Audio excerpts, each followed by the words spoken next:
Hello friends. आज हम MCQ series start करेंगे कॉमर्स एग्ज़ाम्स के लिए, जो कि सभी कॉमर्स एग्ज़ाम कॉम्पिटिटिव एग्ज़ाम है उनके लिए बहुत ही इम्पोर्टेंट रहेगी। जैसे कि हमारे एचएसएससी ग्रुप 6 है, पीजीटी कॉमर्स है, इन सभी एग्ज़ाम्स के लिए। तो हम बिना टाइम वेस्ट करते हुए स्टार्ट करते हैं with our first question. And the first question is which accounting standard is used for depreciation accounting.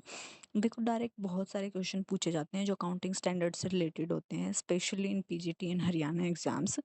तो जो हमारे अकाउंटिंग स्टैंडर्ड हैं, कुछ एक स्पेसिफिक अकाउंटिंग स्टैंडर्ड्स हैं जो ज़्यादा पूछे जाते हैं, बार बार पूछे जाते हैं, और कुछ हैं जो बहुत कम पूछे जाते हैं, लेकिन हमें एक रीडिंग सभी अकाउंटिंग स्टैंडर्ड्स की लेनी चाहिए। तो जो हमारा अकाउंटिंग स्टैंडर्ड है जो हम यूज़ करते हैं डेप्रिसिएशन अकाउंटिंग में, वो है अकाउंटिंग स्टैंडर्ड 6। सॉरी, वो क्या अकाउंटिंग स्टैंडर्ड 6 है जो हम यूज़ करते हैं। देन हमारा अकाउंटिंग स्टैंडर्ड जो 2 है वो किससे रिलेटेड है? हमारा अकाउंटिंग स्टैंडर्ड 2 इन्वेंट्री वैल्यूएशन से रिलेटेड है। इन्वेंट्री से रिलेटेड है। कौन सा अकाउंटिंग स्टैंडर्ड 2? अकाउंटिंग स्टैंडर्ड 5 है वो disclosure of specific item in the statement of profit and loss. तो प्रॉफिट एंड लॉस की स्टेटमेंट में डिस्क्लोज करने के लिए आइटम को, उसके लिए क्या है? अकाउंटिंग स्टैंडर्ड 5 है।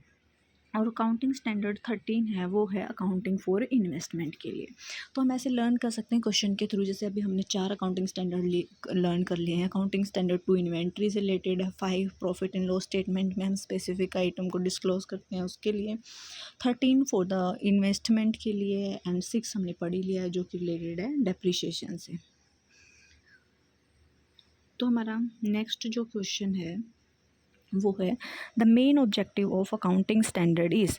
हमारा जो मेन ऑब्जेक्टिव है अकाउंटिंग स्टैंडर्ड का वो क्यों है, क्यों हम अकाउंटिंग स्टैंडर्ड्स को यूज़ करते हैं अपनी अकाउंटिंग में। तो जो नीचे ऑप्शन दे रखे हैं ये सभी हमारे अकाउंटिंग स्टैंडर्ड के ऑब्जेक्टिव हैं, लेकिन इस क्वेश्चन में पूछा गया है कि मेन अकाउंटिंग स्टैंडर्ड का ऑब्जेक्टिव क्या है। Number 1, to prepare the accounting report which is easily understood by common man. तो हमारा फर्स्ट क्या है कि हमें हमारी अकाउंटिंग रिपोर्ट इस तरीके से प्रिपेयर करनी चाहिए जो कि कॉमन मैन को अंडरस्टूडेबल हो। तो ये हमारा एक ऑब्जेक्टिव होता है। Next is to comply with the legal formalities. Legal formalities के साथ कंप्लाई करने के लिए हम अकाउंटिंग स्टैंडर्ड्स का यूज़ करते हैं। Third is to harmonise the diversified accounting practices.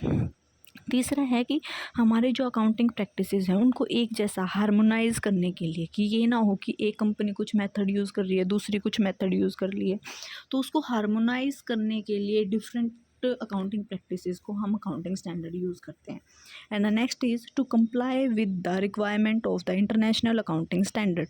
International accounting standards को कंप्लाई करने के लिए कि हम इंटरनेशनली भी अपनी जो हमारे अकाउंट्स हैं उनको कंपेरेबल बना पाएँ, लोगों को समझा पाएँ, तो उसके लिए हम क्या है अकाउंटिंग स्टैंडर्ड यूज़ करते हैं। तो इसका जो मेन ऑब्जेक्टिव वो क्या है? To harmonise the diverse accounting practices. ठीक है। Next question is,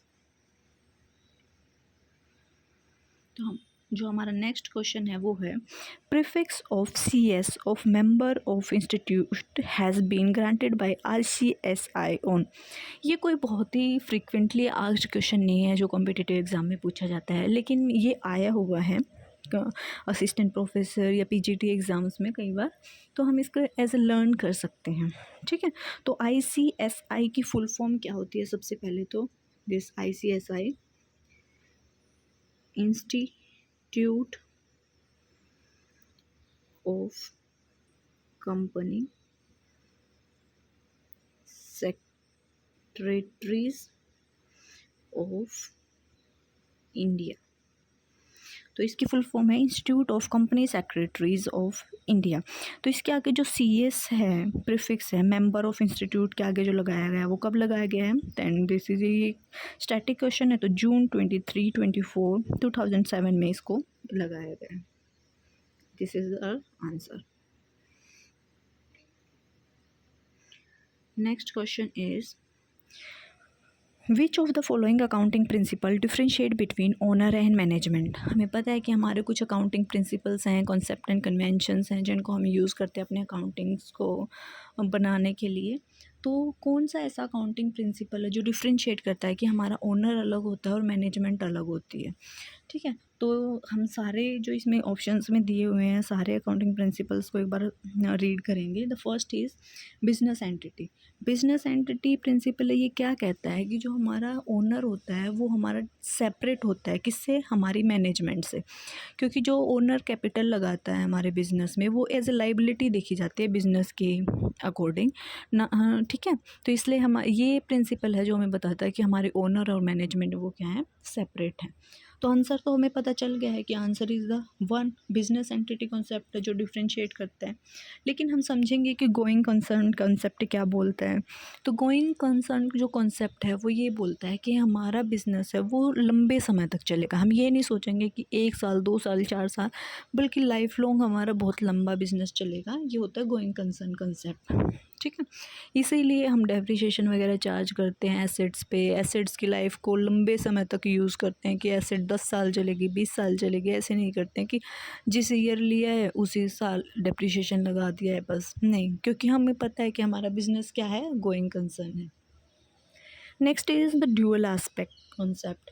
dual aspect concept है वो क्या कहता है कि हमारा कोई भी बिजनेस ट्रांजैक्शन है वो एक नहीं दो दो अकाउंट्स को क्या है अफेक्ट करती है। जैसे हमने बिजनेस में कोई भी मशीनरी परचेज़ की है तो हमारी एसेट्स इंक्रीज़ हुई हैं क्योंकि हमने मशीनरी परचेज़ की है, तो मशीनरी अकाउंट को हम डेबिट करते हैं। लेकिन सेम टाइम पे हमारा कैश कम हुआ है क्योंकि हमने कैश की पेमेंट करी है मशीनरी को परचेज़ करने के लिए, तो उसको हम क्या करते हैं, क्रेडिट करते हैं। तो ऐसे ही हर जो ट्रांजैक्शन होती है हमारे बिजनेस में उसका डुअल एस्पेक्ट होता है, दो अकाउंट को वो अफेक्ट करती है। तो ये है हमारा डुअल एस्पेक्ट कॉन्सेप्ट। होप आप सबको समझ आ गया होगा। एंड द नेक्स्ट क्वेश्चन,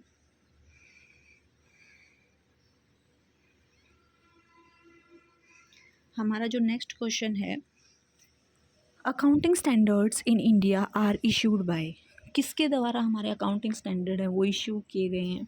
तो ये बहुत ही सिंपल क्वेश्चन है। The institute of chartered accountant of India है जिसने हमारे अकाउंटिंग स्टैंडर्ड्स को क्या किया है, इशू किया है। ठीक है। और आप मुझे कमेंट करके बताएंगे कि institute of chartered account of India कब एस्टेब्लिश्ड हुआ था। ठीक है। ये भी एक क्वेश्चन है जो बार बार पूछा जाता है। आज हम सिंपल क्वेश्चन से स्टार्ट कर रहे हैं। हम बहुत सारे क्वेश्चन करेंगे। मोस्टली हर एग्ज़ाम में कॉमर्स में जो क्वेश्चन आए हुए हैं जैसे पीजीटी में, असिस्टेंट प्रोफेसर में, यूजीसी नेट में जो बेसिक क्वेश्चन होते हैं जो कॉम्पिटिटिव एग्ज़ाम में आते हैं कि स्टेटमेंट वाले भी जो थोड़े सिंपल होते हैं, इन लास्ट हम डिफ़िकल्ट भी करेंगे, लेकिन स्टार्टिंग में हम इजी क्वेश्चन से स्टार्ट कर रहे हैं और एक पूरी सीरीज़ चलेगी जिसमें सभी क्वेश्चंस आपके कवर होंगे। सिर्फ क्वेश्चन के आंसर नहीं बताऊंगी मैं आपको, जैसे कि मैं एक्सप्लेन कर रही हूँ आपको पूरे ऑप्शंस के साथ, ऐसे ही एक्सप्लेनेशन भी होगी। ठीक है। तो institute of chartered accountant of India कब एस्टेब्लिश हुआ था, तो डेट के साथ आप कमेंट करना। And the next question is,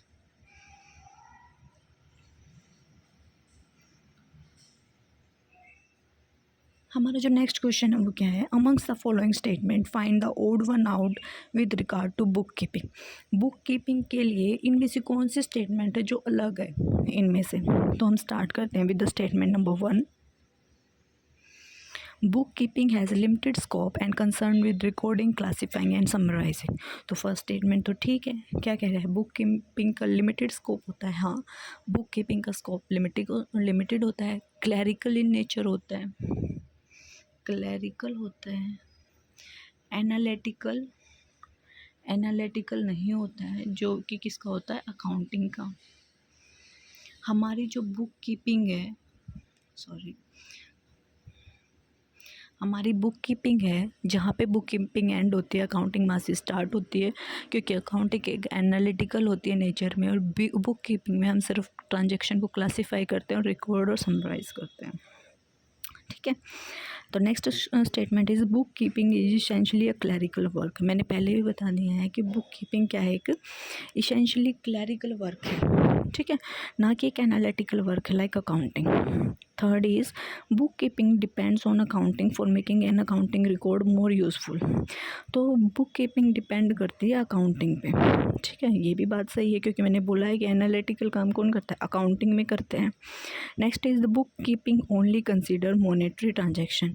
हाँ, हम अकाउंटिंग करते वक्त उन्हीं ट्रांजैक्शन को रिकॉर्ड करते हैं जो मॉनेटरी फॉर्म्स में होते हैं। लाइक अगर हमने कोई भी सामान परचेज़ किया है, लाइक स्टेशनरी परचेज़ किया for the business for 200 rupees, तो ये मॉनेटरी टर्म में है तो हम इसको रिकॉर्ड करते हैं। अगर कोई मैनेजमेंट का कोई सीनियर मैनेजर है जो कि बहुत इंपॉर्टेंट है अपने बिजनेस के लिए, लेकिन वो स्ट्राइक पे चला जाता है, लीव पे चला जाता है, तो हम उसको हमारे अकाउंटिंग में शो नहीं करते हैं क्योंकि वो मॉनेटरी ट्रांजैक्शन नहीं होती है। Next is book keeping happen after the accounting process. तो मैंने पहले ही बताया था बुक कीपिंग पहले होती है, जहाँ पे बुक कीपिंग एंड होती है वहाँ से अकाउंटिंग प्रोसेस क्या होती है, स्टार्ट होती है। तो ओड वन आउट कौन सा हो आपको पता ही चल गया है, ई इज़ द आंसर।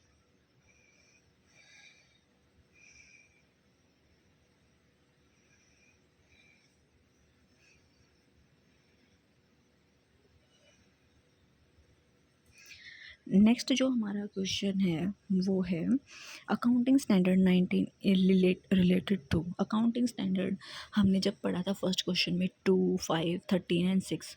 2 किससे रिलेटेड था, इन्वेंट्री से रिलेटेड था। 13 इन्वेस्टमेंट से रिलेटेड था। 5 किससे रिलेटेड था, disclosure in profit and loss statement. And 6 is for depreciation. अब एक नया क्वेश्चन आया है, इसमें पूछ रहा है कि हमारा अकाउंटिंग स्टैंडर्ड जो 19 है वो किससे रिलेटेड है। तो जो हमारा अकाउंटिंग स्टैंडर्ड 19 है वो लीज से रिलेटेड है।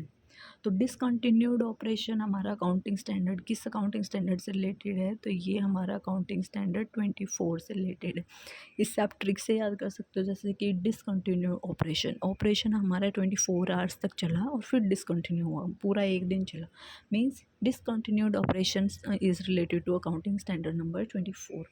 इनटेंजिबल जो एसेट्स है वो हमारा किससे रिलेटेड है, इनटेंजिबल है हमारा accounting standard 26। Earning per share, earning per share हमारा किससे रिलेटेड है, 20 से। तो at the age of 20 we start earning something, that earning per share accounting standard is related to 20। ठीक है, तो ये हमारे कुछ अलग अकाउंटिंग स्टैंडर्ड हैं जो हमने 4 और डन कर लिए हैं इसी वीडियो में। लीज से रिलेटेड है 19 में हमने कुछ सामान लीज पे लिया, मान लो बिजनेस करने के लिए, और 20 में हमने क्या, अर्निंग शुरू कर दी है। 24 ऑपरेशन डिसकंटिन्यू ऑपरेशन चला, और intangible asset is related to 26।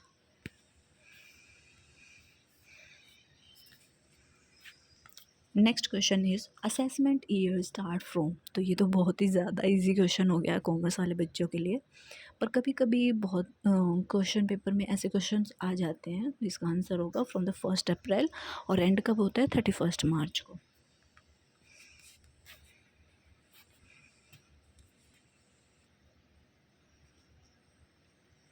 Next question is which one of the following statement is not true. इनमें से कौन सी स्टेटमेंट ट्रू नहीं है ये बताना है। The first is the job of book keeping is analytical in nature. तो हमने पढ़ा था कि बुक कीपिंग कैसा है, एक क्लैरिकल इन नेचर है, नॉट एनालिटिकल। एनालिटिकल क्या है, accounting.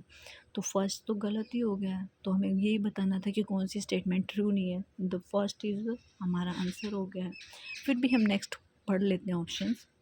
Book keeping is an art as well as a science of recording business transaction. हाँ, book keeping as well science and art दोनों है, जिसमें हम बिजनेस ट्रांजैक्शन को रिकॉर्ड करते हैं। Transactions are recorded in certain set of books. हाँ, transaction को हम सर्टेन सेट ऑफ बुक्स में रिकॉर्ड करते हैं, जैसे कि जर्नल या subsidiary book, like cash book, purchase return book. Next is bookkeeping is the method of recording in accounts book. हाँ, इसमें हम रिकॉर्ड करते हैं, तो आंसर इज आंसर नंबर 1।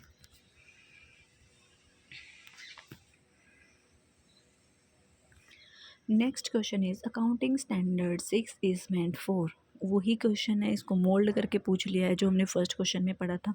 तो कौन सा अकाउंटिंग स्टैंडर्ड है जो हम 6 में यूज़ करते हैं, तो आप सबको पता होगा द डिप्रिशिएशन अकाउंटिंग के लिए हम अकाउंटिंग स्टैंडर्ड 6 है वो यूज़ करते हैं। ठीक है, और जो अकाउंटिंग फॉर फिक्स्ड एसेट के लिए हम कौन सा करते हैं, अकाउंटिंग स्टैंडर्ड 10। गुडविल के लिए आप मुझे बताएंगे, और डिस्क्लोज़र ऑफ अकाउंटिंग पॉलिसीज़ के लिए आप मुझे बताएंगे। ठीक है, ये आपका होमवर्क है, और ये कमेंट में ज़रूर लिखना है आंसर, क्योंकि ये फिर आपको हमेशा याद रहेंगे। और जो फर्स्ट है, चलो एक और मैं बता देती हूँ, एक आप बता देना। डिस्क्लोज़र ऑफ अकाउंटिंग पॉलिसीज़, ये हमारा अकाउंटिंग स्टैंडर्ड 1 है, और ये वाला आपको बताना है गुडविल वाला, क्योंकि गुडविल वाला बार बार पूछा भी जाता है।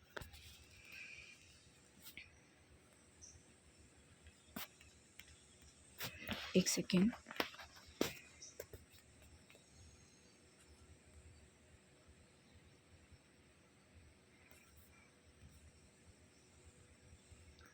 Next question is preparation of consolidated statement of account as per accounting standard 21 is.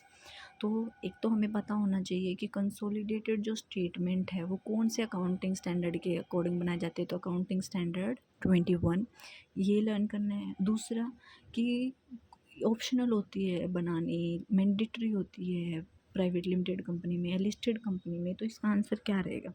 तो आंसर नंबर जो सी है, मैंडेटरी है सिर्फ लिस्टेड कंपनीज के लिए क्या, कंसोलिडेटेड स्टेटमेंट बनाना, और इसको हम बनाते हैं एज पर अकाउंटिंग स्टैंडर्ड 21।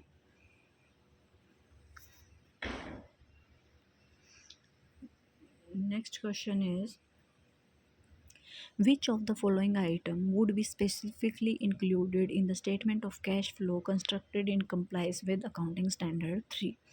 तो हमारी कैश फ्लो जो हम कंस्ट्रक्ट करते हैं वो किसके अकॉर्डिंग करते हैं, अकॉर्डिंग टू अकाउंटिंग स्टैंडर्ड 3। ये भी क्वेश्चन आ सकता है कि पीछे हमने कंसोलिडेटेड स्टेटमेंट पढ़ी वो किससे रिलेटेड थी, अकाउंटिंग स्टैंडर्ड 21 से, और जो कैश फ्लो है वो हमारी किससे रिलेटेड है, अकाउंटिंग स्टैंडर्ड 3 से। तो first is the conversion of डेब्ट to equity, acquiring an assets through lease, operating and non operating cash flow information. तो हम इसमें क्या इंक्लूड करते हैं, तो हमें सीधा ही दिख रहा है कि ये कैश फ्लो स्टेटमेंट कैश से रिलेटेड होती है, कि कैश से कोई इनकम हो रही है, एक्सपेंसेस हो रहे हैं। तो operating and non operating cash flows को हम इसमें इंक्लूड करते हैं, और ये होते हैं हमारे accounting standard 3।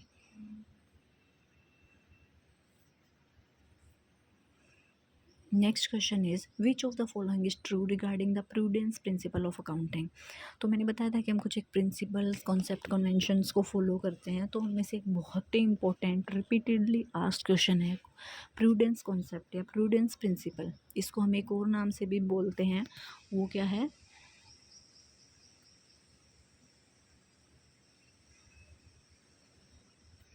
Conservatism concept. Prudence concept को ही हम कंजर्वेटिज्म कॉन्सेप्ट भी बोलते हैं। और ये कॉन्सेप्ट क्या बोलता है, ये कॉन्सेप्ट बोलता है कि हमें हमारे जो एंटिसिपेटेड, जो इन फ्यूचर होने वाले लॉसेस हैं उनको कंसीडर करके चलना है, और जो प्रॉफिट हैं उनको कंसीडर नहीं करना है। एक तरह से ये सोच लो कि हमें सेफर साइड रहना है, कि लॉस है उनको पहले से देख के चलना है कि हाँ लॉस भी हो सकता है, उनको इंक्लूड करना है, प्रॉफिट्स को नहीं करना है, क्योंकि प्रॉफिट हो जाएंगे तो हम इमरजेंसी में तो नहीं फंसेंगे ना।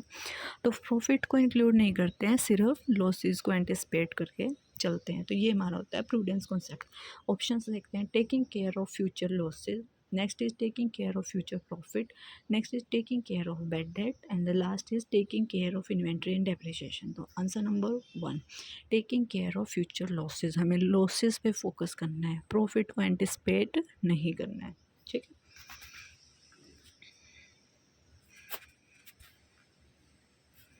Next question, in India which of the following is prepared on the guideline of AS3 accounting standard 3।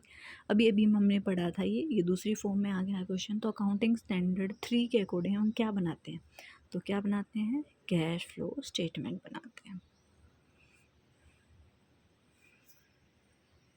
अगर आप सबको लग रहा है कि वीडियो थोड़ी सी स्लो है और हमें ये क्वेश्चन इजी हैं, हमें आते हैं, तो आप 2x करके देख सकते हैं, आपका एक रिवीजन हो जाएगा और आप इनको 2x पे देख सकते हैं। Next is accounting standard board of India was establish in the year. तो accounting standard board of India, मैंने आपसे फर्स्ट या सेकंड क्वेश्चन में पूछा था कि institute of chartered accountant of India कब एस्टेब्लिश हुआ था। तो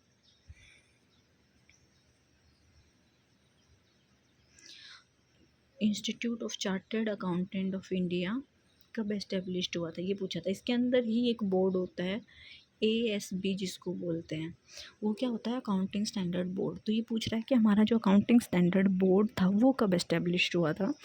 तो हमारा अकाउंटिंग स्टैंडर्ड जो बोर्ड है वो 1977 में एस्टेब्लिश हुआ था।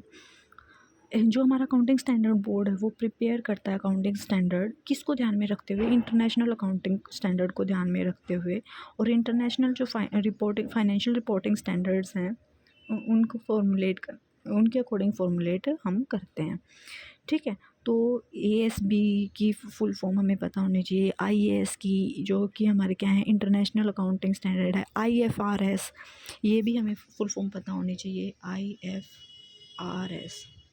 बहुत बार पूछी जाती है। IFRS की फुल फॉर्म क्या होती है? International financial reporting standard. तो हमारा जो ASB बोर्ड है वो कब बनाया गया था? 1977 में।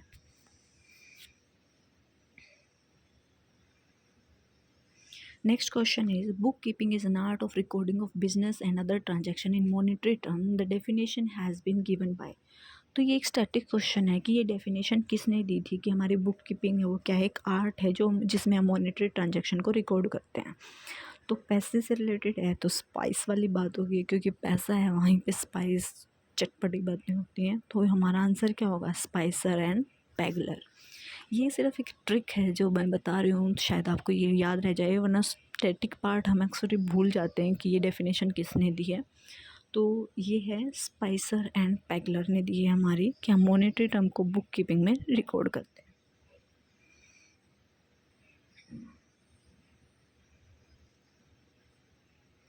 Next question is, double entry system is that system of bookkeeping where accounting is done through personal and impersonal accounts. This definition is given by। तो जो ये हमारे डबल अकाउंटिंग सिस्टम की डबल एंट्री सिस्टम पे हमारा accounting system based है, ये किसने दिया था? ये डेफिनेशन किसने दी है? तो ये भी हमें लर्न ही करनी पड़ेगी। ये R.N. कार्टर ने दी है। ये किसने दी है? R.N. कार्टर ने।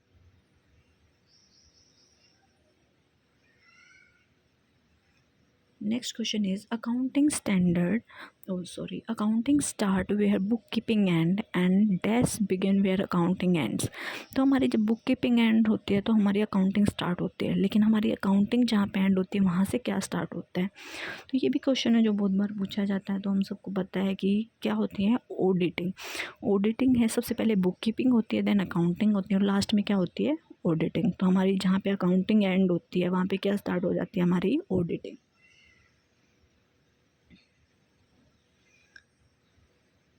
Next question is, chartered accountants are.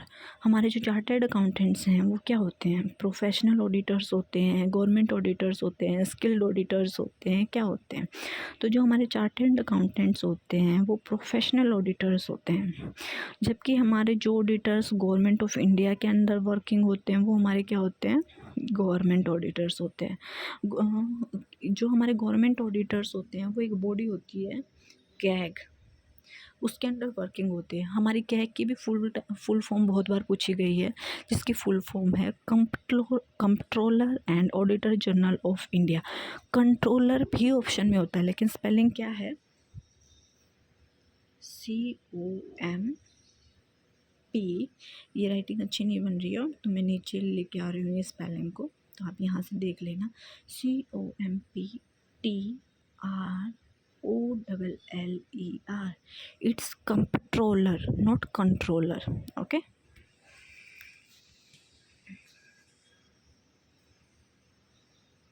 Next question is, the item which increase the owner's capital as a result of business transaction are called। तो वो आइटम जिससे ओनर की कैपिटल इंक्रीज होगी, तो ओनर की capital कब increase होगी? तो बिजनेस में इनकम होगी। तो हमारी इनकम से ही हमारी क्या है? कैपिटल इंक्रीज होती है। ठीक है, तो इसका आंसर क्या होगा? इनकम।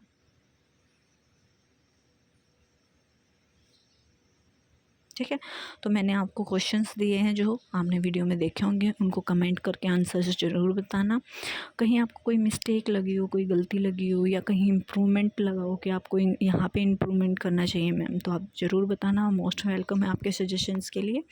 और ये सीरीज़ करना, आई एम श्योर आपको बहुत सारे क्वेश्चन एज इट इज़ देखने को मिलेंगे एग्ज़ाम्स में। ये पूरी सीरीज़ हम करेंगे जो कि जिसमें कि मोस्टली हमारे PYQs कवर हो जाएंगे, तो आपको इधर उधर से PYQ करने की ज़रूरत ही नहीं पड़ेगी।